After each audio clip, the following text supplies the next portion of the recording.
The crunch of stones beneath my tires felt different today. Something was off. My silver SUV rounded the last turn of Maple Ridge Road, revealing my family's farm. Except it wasn't my farm anymore. A massive concrete structure rose from what used to be our golden wheat fields, its windows gleaming like 1,000 watchful eyes. I pulled over, my hands gripping the steering wheel so tight my knuckles turned white. The farm I'd known my entire life had vanished. Where wheat once swayed, now stood a 3-story hotel with pristine landscaping, well-kept lawns, and a huge parking lot. Bright yellow construction barriers surrounded the property, and workers in hard hats moved about like busy ants. My mind raced. How could this happen? I'd only been gone for a month. A critical consulting job in Singapore that my family desperately needed. Sarah and I had discussed every detail before I left. We'd secured everything, or so we thought. The farm had been in my family for generations, each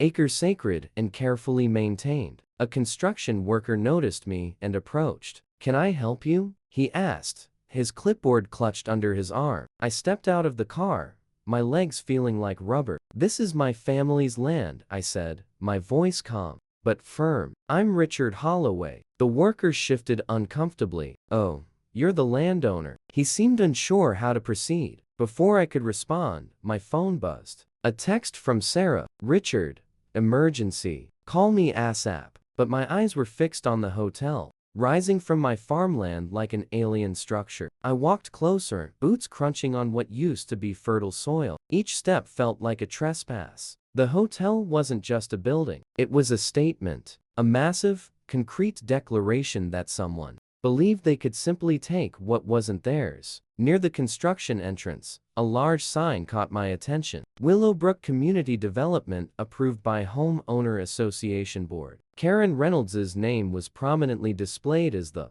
project director. My mind began connecting dots. Karen, the Homeowner Association president who'd always viewed our farm as an inconvenience. The woman who'd complained about our messy boundaries, who'd sent endless letters about grass height and fence regulations. She'd always wanted our land, but this was beyond anything I'd imagined. A stack of papers lay on a nearby table. Curiosity pulled me closer. Construction permits, zoning documents, approval stamps. Each page told a piece of a story I was desperate to understand. One document particularly caught my eye. A small notation about community improvement zones seemed suspicious. Something about the phrasing felt off. Not illegal, perhaps, but definitely calculated. The construction worker watched me nervously. "Sir, you can't be here," he said, but his voice lacked conviction. I turned, offering a smile that didn't reach my eyes. "I'll be leaving soon,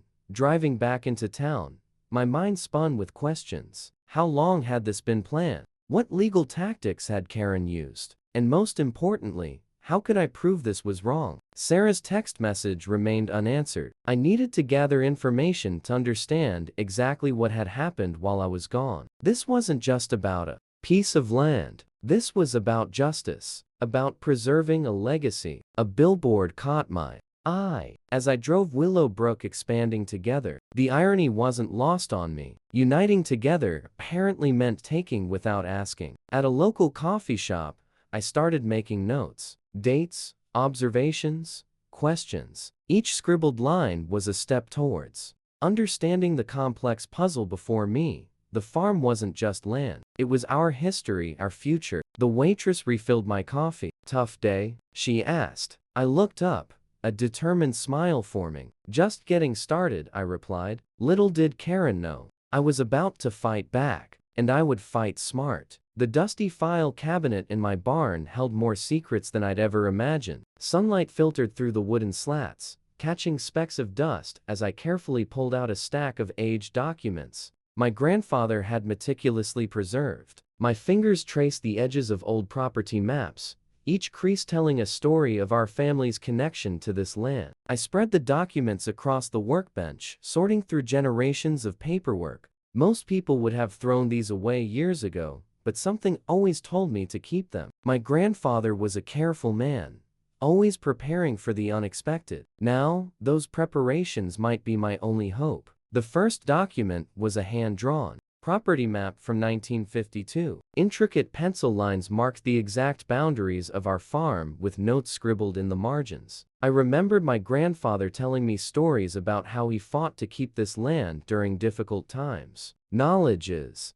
your best tool," he'd always say, his weathered hands pointing to these very documents. As I examined the papers, a pattern began to emerge. The Homeowners Association hadn't just appeared out of nowhere. They'd been slowly chipping away at individual property rights for years. I found old meeting minutes, correspondence, and legal notices that painted a clearer picture of Karen Reynolds and her long-standing aspirations. A faded yellow envelope caught my eye. Inside, a series of letters detailed a property dispute from decades ago. The Homeowner Association had tried the same tactic before, claiming abandoned or underused land for community development. But someone had stopped them then. And those documents showed exactly how. I pulled out my phone and began taking careful photographs of each document. My hands were steady, but my mind raced. Each page was a potential piece of the puzzle. Sarah would help me organize these later. She had a knack for seeing connections I might miss. The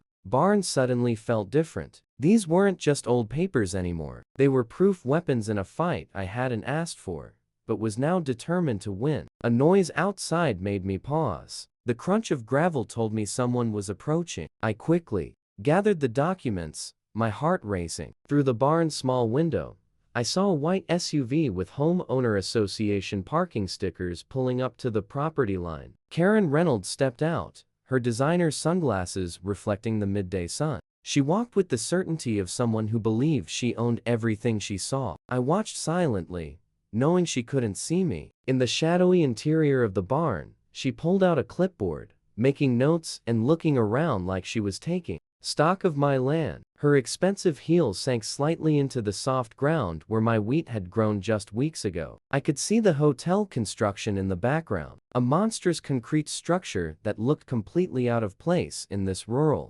landscape. My phone buzzed. A text from Marcus. "My attorney found something interesting. Call me ASAP." I knew I had to be careful. One wrong move could give Karen exactly what she wanted. A reason to claim I was an unreasonable property owner. I'd learned from my grandfather that patience was a tactic, not a weakness. The research I'd done over the past few days had revealed more than just property lines. I'd uncovered a web of connections between the Homeowner Association, local developers, and city council members. Each connection was another thread in a complicated network of local politics and land development. Karen finished her inspection and drove away, leaving nothing but dust and uncertainty in her wake. I waited a few minutes, then stepped out of the barn. The land felt different now, no longer just a peaceful farm, but a battlefield. My next move had to be calculated. I needed to gather more information,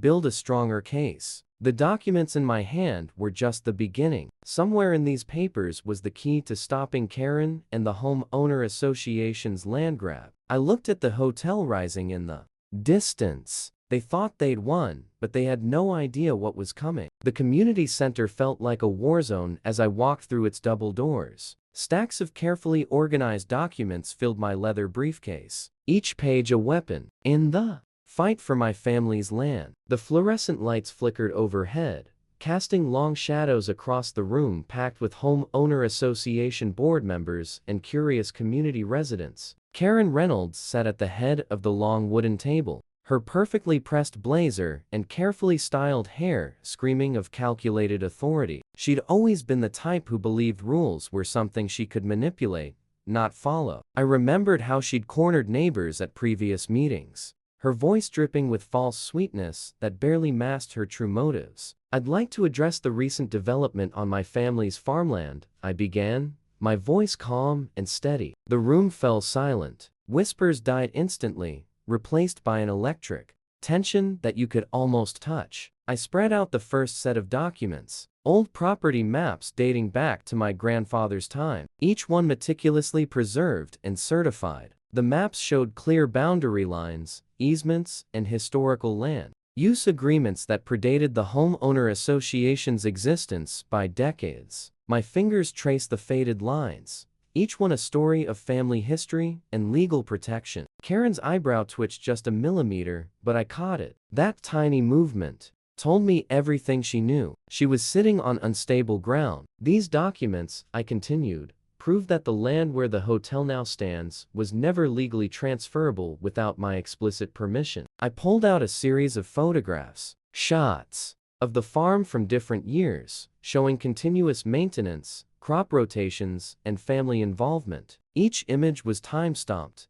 each one a blow in the homeowner association's coffin. A middle-aged woman in the back row leaned forward. I recognized her as Martha Thompson, a longtime resident who'd always been fair-minded. Her eyes scanned the documents, her expression changing from curiosity to genuine concern. Karen tried to interrupt. "Mr. Davis, this is hardly—" "I'm not finished," I said, my tone firm but controlled. Years of legal consulting had taught me the power of a measured response. I watched as several board members shifted uncomfortably in their seats. The next document was a surprise. A detailed ecological impact assessment. I'd commissioned privately. It revealed critical flaws in the hotel's construction drainage issues that could potentially harm local water sources, soil disruption that violated county environmental guidelines. Each finding was backed by professional geological reports. Martha's hand went up. "Could you explain the environmental concerns?" I walked her through the technical details,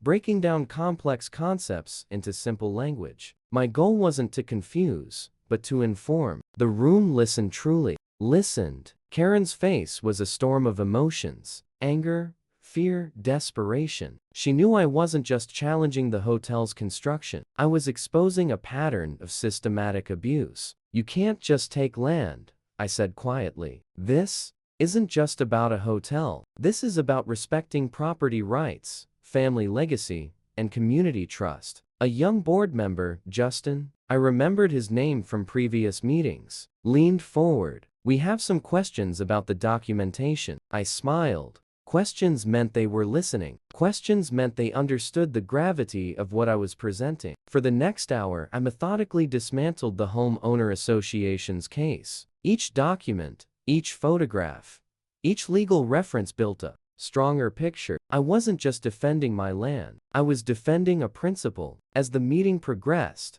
I noticed a shift. Board members who had initially looked unconcerned now appeared concerned. Martha was taking notes. Justin was studying the environmental reports with genuine interest. Karen remained silent, her earlier confidence fading with each passing minute. When I finished, the room was electric with possibility. I hadn't won yet, but I'd planted seeds of uncertainty, seeds that would grow into serious questions about the homeowner association's actions. As people began to file out, Martha approached me. "Those environmental reports are serious," she whispered. "I don't think the board fully understood what was happening." I nodded. Collecting my documents, the real battle was just beginning. Outside, the afternoon sun cast long shadows across the parking lot. My truck sat quietly, a reminder of the farm waiting for me. But something had changed. This wasn't just about land anymore. This was about fairness. Karen watched me from across the parking lot,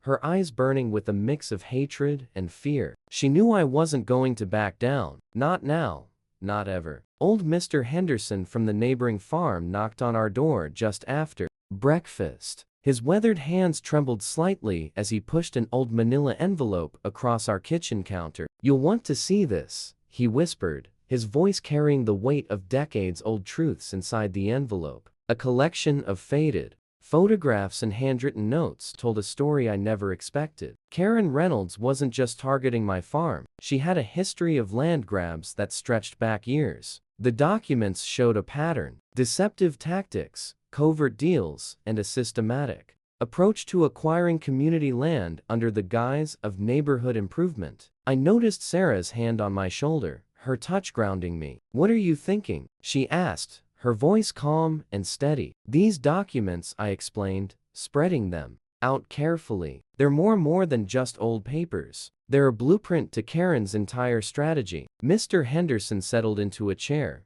his eyes distant. "She's been doing this for years," he said softly. Nobody ever had the courage to stand up to her. Before the first photograph caught my attention, an aerial view of Willowbrook from what looked like the late 1990s, red lines had been carefully drawn on the map marking property boundaries. But something was off. The lines didn't match the official county records I'd been studying. I remember when she first became homeowner association president, Mr. Henderson continued, vowed to make our community better. But better for who? Sarah began making copies of the documents, her movements precise and careful. Each page was a potential piece of evidence. Each photograph a potential weapon in our legal strategy. A young woman walking past our window caught my eye. She looked familiar. I recognized her from the homeowner association meetings. She hesitated, glanced nervously at our house, then quickly walked away. Who was that? I asked Sarah, but she had already noticed the woman's unusual behavior. Mr. Henderson leaned forward,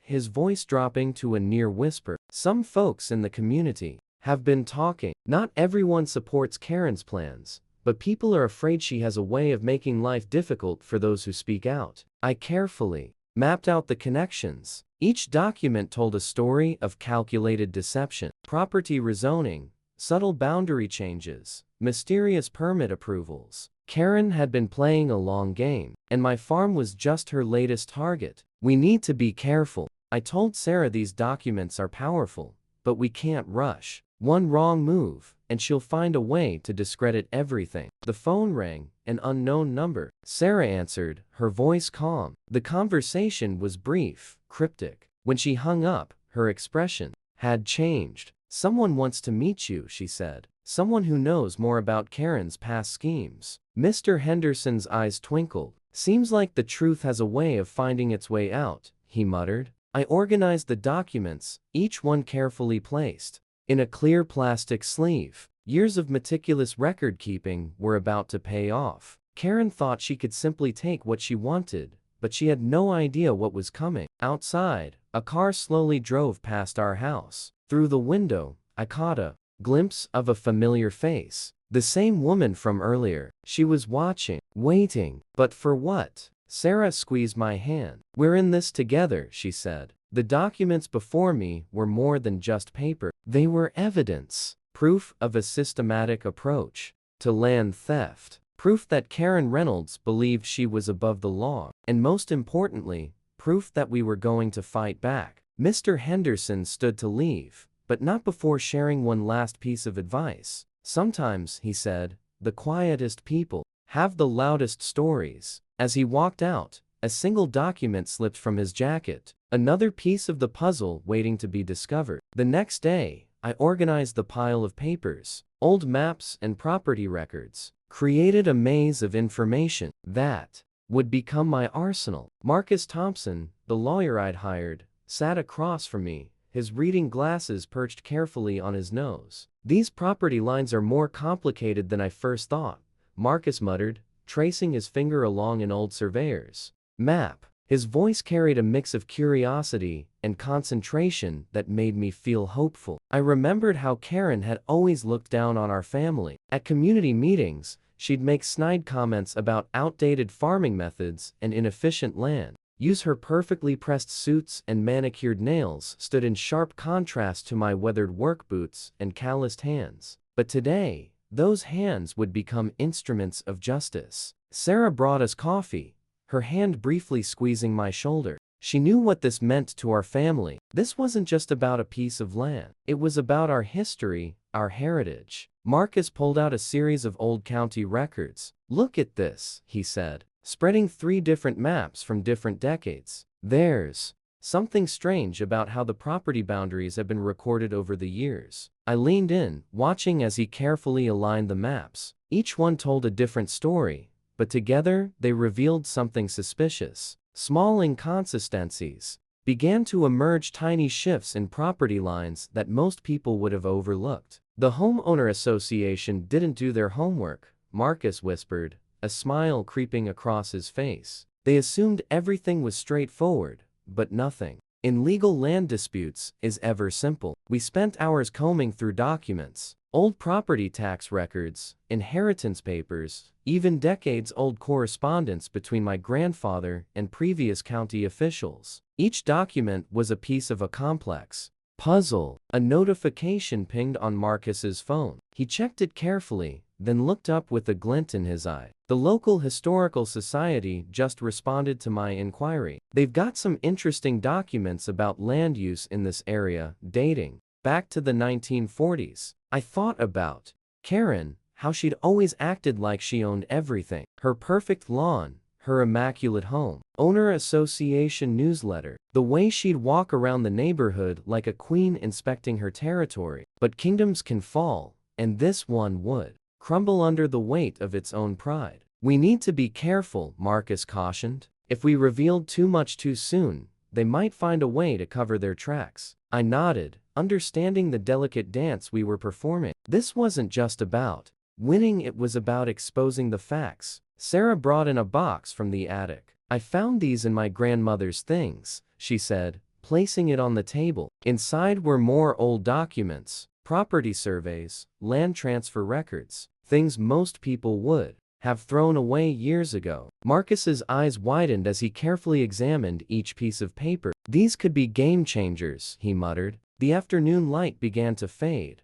casting long shadows across our kitchen. Each document was a potential tool, each map a potential battleground. Karen thought she could simply take our land, build her hotel, destroy our family's legacy, but she had no idea what was coming. A phone rang in the distance. Marcus checked the caller ID and smiled. The county record office. He said they found something interesting in the archives. I looked out the window at the land Karen had tried to steal. The fields where my family had worked for generations now held a clue, a legal defense more powerful than any concrete hotel could ever be. They underestimated us, I said quietly, and that's going to be their biggest failure. Marcus packed up his briefcase, carefully placing the documents in a secure folder. We're not just fighting for land, he said. We're fighting for truth. As he left, the evening settled over the farm. The hotel loomed in the distance, a monument to Karen's selfishness. But monuments can fall,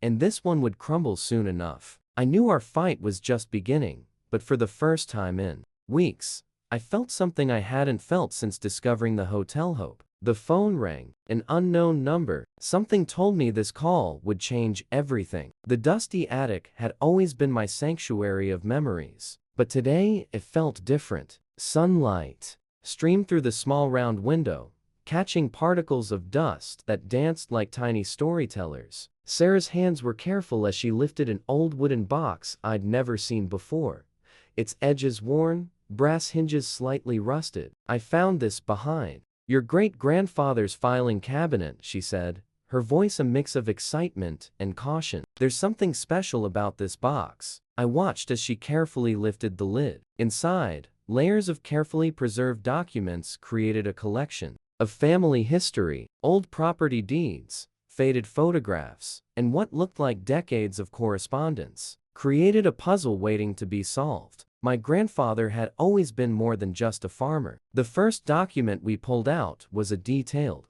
property map. But this wasn't just any map. Intricate annotations in his precise handwriting covered every margin with notes that seemed to connect our land to something much larger than a simple farm. Look at this, I whispered, tracing a red line that zigzagged across the map's edge. It connected our property to several neighboring plots in a way that suggested a complex legal network. Tiny symbols, almost like a code, mark specific locations. Sarah leaned closer. These look like surveyor marks, but they're different, more deliberate. As we continued exploring, a pattern emerged. My grandfather had meticulously documented every single interaction with the local government, every land survey, every property transaction. It was like he had been preparing for a fight that hadn't happened yet. One document caught my eye. A yellowed letter from 1973 addressed to the county land registry. The letter had showed my grandfather's name, but the content was unlike anything I'd expected. It referenced an old land trust, a legal mechanism so complex that most modern lawyers would struggle to understand it. This isn't just a property deed, I muttered.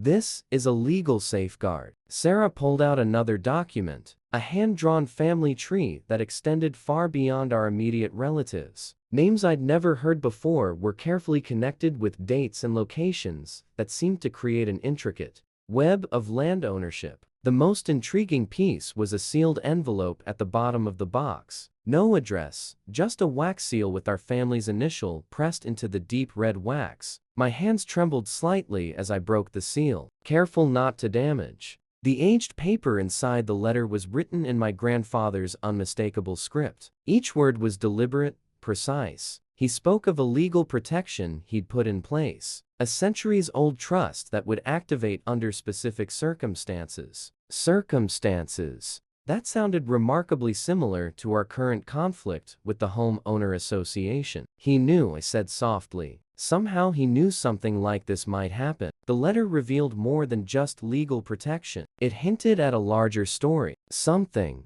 about land rights, community development, and a long-standing dispute that predated the homeowner association's existence. Each paragraph was carefully worded, revealing just enough to spark curiosity without giving away everything Sarah noticed. My expression changing. "What are you thinking?" I took a deep breath. These documents aren't just about protecting our land. They're about exposing something much bigger. A series of photographs fell from between the papers. Aerial shots of the land, taken decades apart. They showed subtle changes, boundary shifts that would be invisible to anyone who wasn't looking carefully. My grandfather had been documenting something, leaving a trail of proof that could blow the homeowner association's current actions wide open. One photograph showed Karen's family property decades ago, and something about the boundaries looked wrong. Not quite illegal, but definitely questionable. "We need Marcus to look at these," I said, gathering the documents carefully. "But we can't let Karen know we found them." "Not yet." As if on cue, my phone buzzed a text from an unknown number. Some secrets are better left hidden. The game had just changed. The box seemed to whisper stories of defiance, of carefully planned legal strategies that had been waiting decades to be revealed. My grandfather wasn't just a farmer. He was a planner who had anticipated a fight like this long before it ever happened. Sarah squeezed my hand. "What's our next move?" I looked at the documents, a calm focus settling over me. "We prepare the next day." Sarah watched me, her eyes a mix of worry and determination. Our local newspaper, the Willowbrook Herald, had been hinting at a big story, and I knew today was the day everything would change. I'd spent weeks preparing, collecting every piece of evidence like a detective solving a complex puzzle. Old property maps, historical records, and communication logs were my ammunition. Each document told a story of how the homeowner association led by Karen Reynolds had systematically tried to steal our family land. The phone rang. It was Jack Miller from the Willowbrook Herald. "We're ready to run the story," he said, his voice crackling with excitement. "But we need to be cautious. Karen's not going to take this lightly." I understood the risk. Small towns like ours were complicated. People knew each other, had history, and Karen had been a powerful figure. For years, she'd bullied her way through community meetings, pushed around local business owners, and always got what she wanted. Until now. Sarah made coffee, her hands steady, but her eyes watching me closely. "Are you sure about this?" she asked. It wasn't a question of doubt, but of reassurance. She knew how much this land meant to our family. The first call came just minutes after the newspaper hit the stands. Karen's voice was sharp, cutting through the phone like a knife. "You think you can embarrass me," she hissed. "I've been running this community for decades." But I remained calm. "I'm not trying to embarrass anyone," I replied. "I'm simply protecting what's rightfully ours." Local coffee shops became centers of conversation. People who had been too scared to speak up before now shared their own stories. Mr. Rodriguez, who owned the small convenience store, approached me at the gas station. "She tried the same thing with my property 10 years ago," he whispered, "but I didn't have the strength to fight back." The local TV station picked up the story. By afternoon, a young reporter named Emily Rodriguez stood outside our farm holding a microphone. "A local family is challenging the Willowbrook Estates Homeowner Association," she reported alleging illegal land seizure and abuse of authority. Karen's response was predictable. She called an emergency homeowner association meeting, inviting local media. I knew the strategy. She wanted to control the story, paint me as a disturber. But this time I was prepared. Marcus, our lawyer, arrived with the thick folder. They're going to try to dismiss you, he warned. Be ready for anything. The community center was packed. People who had always nodded politely to Karen now looked at her differently. The power balance was shifting, and she could feel it. This is nothing more than a frivolous attack, Karen proclaimed, her voice echoing through the room. This family is trying to disrupt our community's growth. But for every accusation she made, I had documentation, property surveys from 1946, tax records, maintenance logs. Each piece of proof was a shield against her attacks. Sarah squeezed my hand. Our teenage daughter Emma live-streamed parts of the meeting on social media. The community was watching and they were learning the reality. Local real estate agent approached during a break. I've worked with the homeowner association for years, he said quietly. I always thought something seemed off, but I never had confirmation by evening. The story had spread beyond Willowbrook. Regional news outlets were calling. Property rights groups expressed interest. What had started as a local dispute was becoming something much larger. Karen tried one last intimidation tactic. A legal notice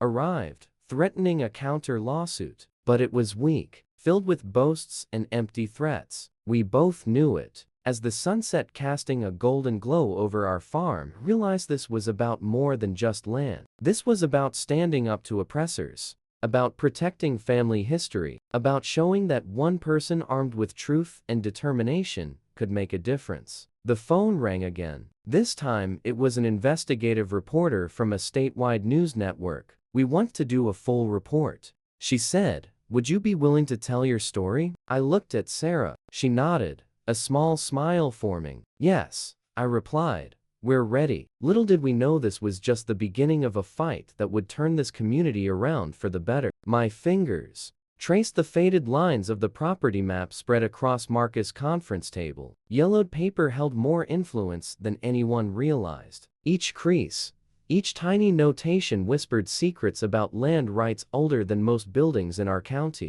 Look here, Marcus said, his voice barely above a whisper. His pointer moved across a section I'd overlooked a dozen times before. A tiny symbol, no larger than a pencil dot, caught my eye. It wasn't just a mark, it was a key. Wetlands. One single, almost invisible indicator that changed everything. The hotel Karen and the homeowner association had so brazenly constructed set directly on a protected ecological zone. No permits in the world could save them now. Environmental regulations were like concrete walls, unyielding, unforgiving. I remembered the countless weekends I'd spent walking this land with my grandfather. He'd point out subtle changes in soil, the delicate ecosystem that most people would never notice. Land tells stories, he'd say. You just have to listen carefully. Now, those stories were about to speak volumes in a courtroom. Marcus pulled out a stack of documents,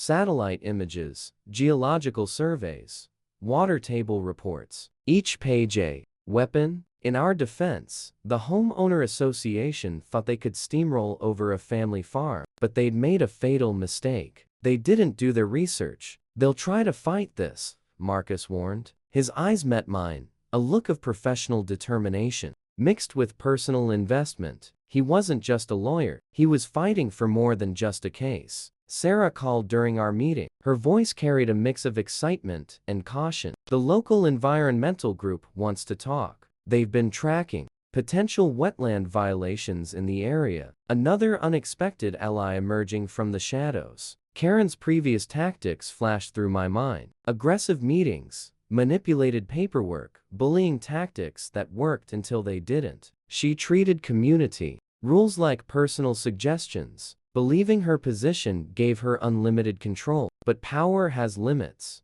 and those limits were about to come crashing down. The environmental regulations were clear. Wetlands weren't just some lines on a map. They were living, breathing ecosystems protected by state and federal laws that didn't care about homeowner association presidents or their ambitious hotel projects. Marcus began explaining the potential violations. Each word was a nail in the homeowner association's coffin: fines that could run into hundreds of thousands of dollars, mandatory restoration costs, potential criminal charges for knowingly violating environmental protection laws. I pulled out my phone, showing Marcus the photos I'd taken. Over the years, subtle changes in the landscape, water patterns, plant life that indicated a delicate ecological equilibrium. Documentation that would make our case solid. They didn't just build a hotel, I said quietly. They destroyed an ecosystem. A courier arrived mid-meeting. Another batch of documents, this time from the county's Geological Survey Department. Each page felt like another layer of shielding in our legal defense. Marcus made a call to an environmental law specialist. Confirmation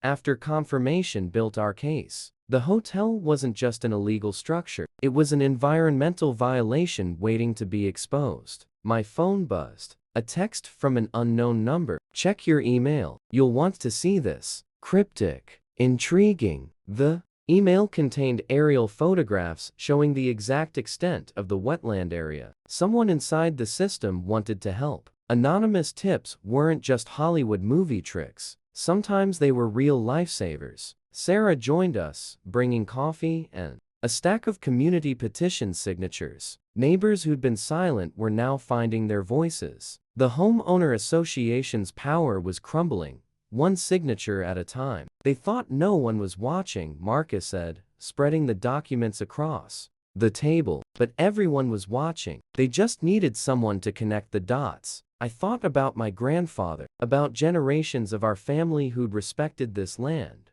who understood that ownership wasn't about conquering. It was about listening, about understanding the delicate balance between human ambition and natural conservation. Karen had seen the land as an investment. We saw it as a duty. The pieces were falling into place, not with dramatic explosions, but with careful, methodical accuracy. Each document, each photograph, each scientific report was another brick removed from the homeowner association's fortress of arrogance. We weren't just fighting a legal battle. We were telling a story about community, about respect, about understanding that some things are more important than concrete and profit margins. The turning point wasn't just coming, it had arrived. My hands trembled as I entered the courtroom that morning. Months of preparation had led to this moment. A David versus Goliath battle that would decide the fate of my family's farm. The wooden benches creaked with tension, packed with local farmers, community members, and curious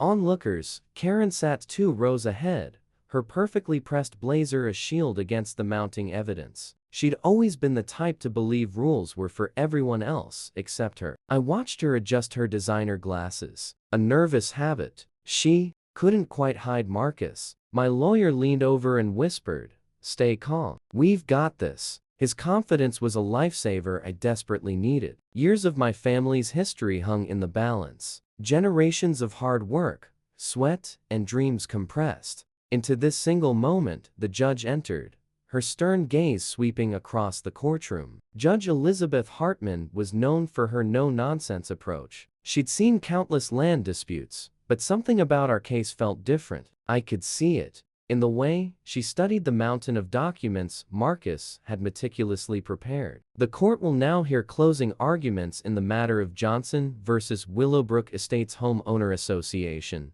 the bailiff announced. His voice reverberated through the hushed room. Marcus stood first, his navy suit crisp and professional. "Your Honor, what we have here is more than a simple land dispute. This is about a systematic abuse of authority, a deliberate attempt to steal a family's heritage through bureaucratic manipulation." He began laying out the evidence. Property maps dating back to my grandfather's time, preservation documents, specific clauses in the original community covenant that the homeowner association had conveniently ignored. Each document was a puzzle piece that revealed a larger picture of misconduct. Karen's lawyer attempted to interrupt, but Judge Hartman silenced him with a sharp look. I noticed Karen's fingers drumming nervously against her leather portfolio for the first time I saw a crack in her usually impenetrable demeanor. Miss Reynolds, the judge addressed Karen directly. Can you explain why your organization proceeded with hotel construction without a complete environmental impact study? Karen's response was quick, scripted. We followed all standard procedures. The property was technically, Marcus interrupted. Your Honor, we have evidence that directly contradicts that statement. He presented a series of emails, communications between Karen and local officials that suggested secretive dealings. Each message painted a picture of deliberate circumvention of proper guidelines. I remembered the night Sarah and I had spent reviewing these documents, the late-night research, the careful cross-referencing, the moments of frustration and hope. Our entire life had become this legal battle. A local environmentalist was called to testify. Her report revealed critical ecosystem disruptions caused by the rushed hotel construction, rare plant species potential, water table contamination. Each point was another nail in the homeowner association's coffin. Karen's composure began to crack. I could see sweat forming on her forehead, her perfectly maintained appearance showing signs of stress. The community, members who once feared her, now watched with a mix of curiosity and growing respect for our persistence. The most powerful moment came unexpectedly. A homeowner association board member, visibly uneasy, approached the witness stand. His testimony revealed internal disagreements, suggesting Karen had acted without full board approval. I couldn't stay silent anymore, he said, his voice shaking. What she did wasn't right. Marcus's strategy was becoming clear. This wasn't just about winning a legal battle. It was about exposing a pattern of systematic abuse. Hours passed. Witnesses testified. Documents were examined. The courtroom became a stage of truth, with each piece of evidence peeling back layers of fraud. As the day wore on, I watched Karen, once confident, now uncertain. The woman who had always believed she could force her way through any obstacle was facing her greatest challenge. Judge Hartman took her time. She reviewed documents, asked pointed questions, and listened carefully to every testimony. Her demeanor was unreadable, a judicial poker face that revealed nothing. The final moments approached. The collective breath of the courtroom seemed to hold itself waiting. A single document remained. Marcus approached the bench, his steps measured and calculated. Your Honor, he began, this final piece of evidence will demonstrate the full extent of the homeowner association's misconduct. Karen's lawyer stood objecting, but everyone knew this was the moment of truth. My hands trembled as I walked across the floor, not from fear, but from the weight of triumph. Every step felt like a conversation with my grandfather, whose careful planning had protected our land through generations. Sarah joined me, her eyes scanning the landscape that was slowly recovering. The damaged wheat fields were already showing signs of new growth. Where the illegal hotel once stood, only foundation marks remained, a stark reminder of our battle. Marcus, our lawyer, had done more than win a case. He'd exposed a network of dishonest local officials who thought they could steamroll family-owned properties. Karen's influence was crumbling. 3 city council members had already resigned, and investigations were spreading like wildfire. They never expected a farmer to fight back,